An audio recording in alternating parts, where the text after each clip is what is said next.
Sarah and I'm back to do an unboxing of the new Kaisercraft planners. So here it is. I've already taken sort of the plastic off this, but it comes in this nice box, which is good. And then take it out and here it is. So it's very pretty.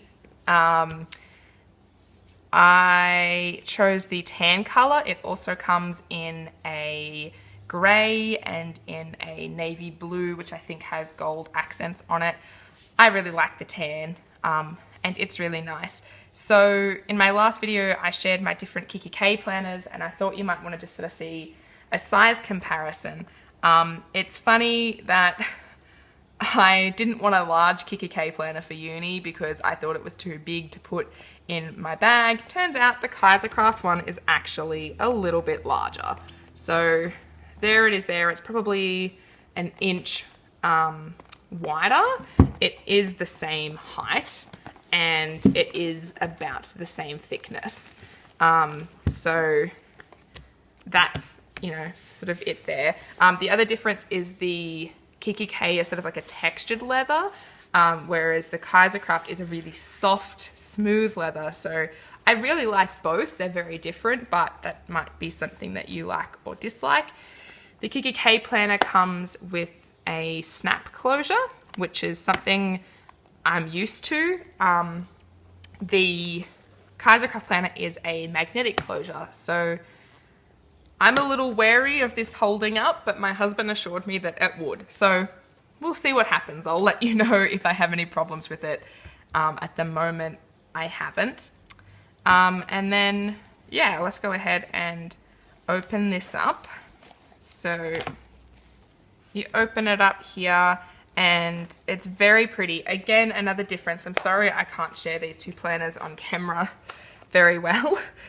You don't get to do tab in the front like you do in the Kikki K, and you sort of get more of a wallet style big pockets here, and one big pocket at the side, whereas with the Kikki K you get kind of three sort of business card size holes. The one large pocket that your to-do list fits in, a sort of side pocket, a zip, and a side. So you do actually get more pockets with the Kikki K, but you get sort of bigger pockets with the Kaisercraft. And like I said, I really love the feel of this. It's really smooth and soft and it makes me just kind of want to rub it all day. So, you know, they're the major differences actually between the two planners in general. But let's get on with seeing the Kaisercraft planner. So of course it comes with this that protects it, but I will take that out later. And you get this plastic dashboard that says 12 months, 52 weeks, 365 days, make it count. And it's in sort of like a gold foil. I really like that. I think it's pretty. Would make a nice dashboard if you use them that way. I sort of don't use sticky notes in that. I'll probably put some on. We'll see what happens.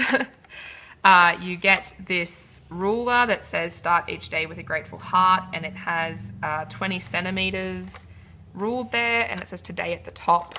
And you know, it pulls out so that you can put it on the page that you're up to. I really like this. I actually, sorry, clip that back on there. I like this better than the Kikki K one, because the Kikki K one, you can see it only just sticks up here. You can sort of only just see it. And even though it's nice, it says sort of this week at the top. It's like, I'd prefer it to be a little bit longer so that I can actually find it easier.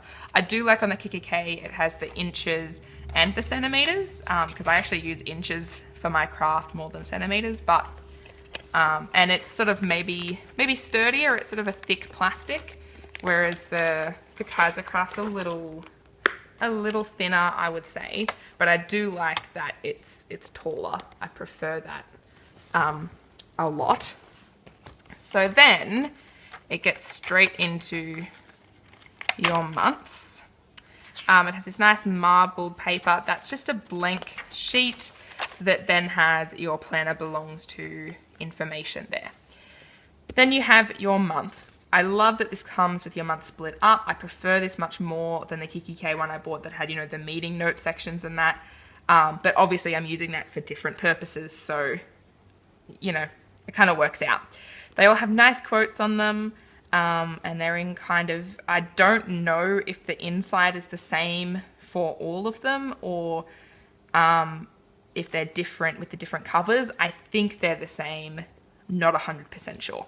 So nice sturdy cardstock. It has sort of a plastic covering on the tab, which is good because that will help protect that. And it really does seem like these are going to hold up, which is good. Turn over and you have your January spread. Now they are monthed, obviously, but they're not dated. Some people like this, some people don't. I'm not really sure. I suppose it gives you the freedom to use it however you want, and it means that you can buy one at whatever point in the year and start, and you can buy one any year and start. But it does require a little bit of effort to write your dates in if you're going to use it. As I've mentioned in my last video, I don't really do monthly spreads. I might end up... actually, I think that's what I'm going to do. Love it when you have ideas when you're on camera. C Lemon on YouTube here has been doing monthly doodle challenges where for each day of the month in a little square about this big, you do a little doodle. I tried to join in for that last month, I think, and I didn't get through the month, but it is something I'd like to do again should she continue the series, or I might be able to find other ones online if she doesn't. Because these are undated boxes, instead of using it as a calendar, which I don't really do as a monthly spread, I think I'm going to use this as a doodle challenge and do a month worth of doodles, and then it's, you know, you have notes at the side on that. I think that'd be a great use for me for those pages. So then you open up, nice kind of watercolor look here, and you have kind of a monthly goal spread. So you have my goals, it says live in the moment, the month of, and you'd obviously put January for this one, and lots of space for journaling, for looking ahead, for to-do lists. I really, really like this. This is something I have not done before, but I think it will help me focus for the month, particularly because this year is going to be quite busy for me. So I like that very much. Then you go into your weekly spread. Again, it's undated, so I will write the dates in. But it has, you know, your Monday to Sunday and your notes. As I mentioned previously, I figured out in the last week or two that I like vertical layouts a lot, but I will get used to doing this horizontally. So then you have all your pages for your week. I think it gives you 5 weeks per month because it's undated, and they're all the same. So then if you go to February, at the end of the month, you have a month in review. This month I'm most grateful for, this month I've learnt, next month I will. Top 5, room for a quote. You can circle anything from the best month ever to is it next month yet? And you have room to kind of journal here. Again, not something I've done before, but I like this. I think it will help me keep track of where I'm going well and where I'm maybe not. And having this to review and then going into February where you have your goals page, I think will be really helpful. So I'm just going to do a flip through. All of the pages on the inside sort of pages are different, are the same. They're all, I believe, they're the same sort of color scheme throughout, which is the gray and green, but you do have different colors here, and you do have different dividers.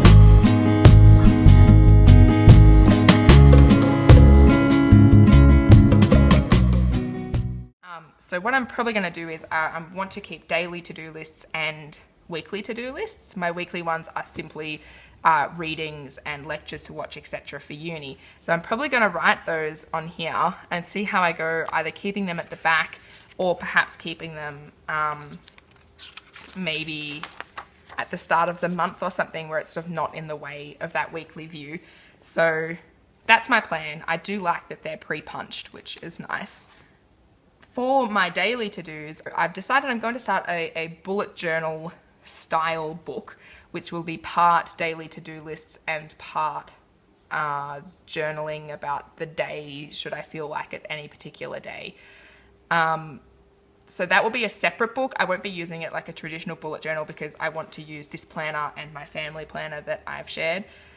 But I will be using it as sort of like a to-do list journal. I have a Moleskine dotted diary on its way for that, and you know, if people are interested, I can share what I do with that once I receive it and kind of do my plans for the month, etc. But this one will be good to keep track of uni. I will write out, you know, each week I will have my whole uni timetable written out, any work-related meetings, weekly things, all that jazz, and yeah, keep it simple is my goal. But yeah, I hope you've liked this unboxing. Oh, okay. Note to self, don't put too many pages through. I've just noticed that these rings have, like these two here, have a little gap between them, which pages can kind of get snagged on, and they don't kind of sit as close together as I'd like. So that's something I maybe don't like as much about this planner. Other things, oh, the other thing is it has 4 holes punched instead of your standard 6. I don't like this because it means I can't take something from KikiK or you know, an online store and stick it straight in here. I did try. I thought maybe the holes were lined up. They're nearly lined up. They're missing the top and bottom hole. But if you try and put a sheet in, it just quite doesn't fit on this one, and it will tear the page a little bit, and it makes it hard to turn. And I did sort of test that out. You might be able to do it, but I don't think it's definitely not designed that way. So that's kind of, yeah, that's frustrating because it means I have to punch my own holes for things, which is okay, but not ideal. I can't take something from another store and use it in here.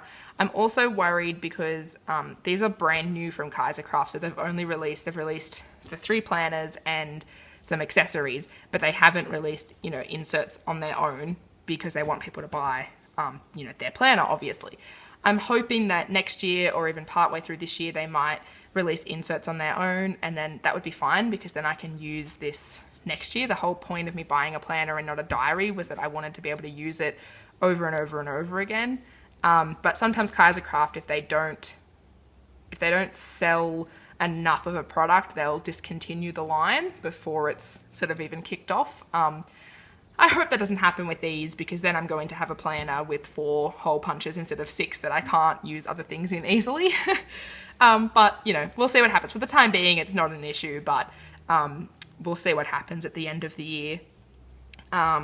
Yeah, like I said, not set on these rings. You also don't have the thing here to push down on that you do on the KikiK ones to open the rings. You sort of have to pull them open and shut, which I think will be a little bit more wear and tear on the rings. And as I said, they're already maybe not as high quality as I would like. They're not bad, but I think the KikiK rings are probably better.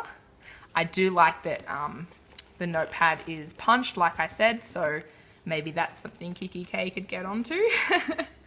I mean, these would make nice printed pages. The other thing is these aren't double-sided pages. It's just like blank on the back, which is okay, but it means I don't have lines on the back to use, which I will do because I don't like wasting paper. But yeah, overall, I really like it. I'm excited to start using it. And I hope that you've liked seeing this. Bye.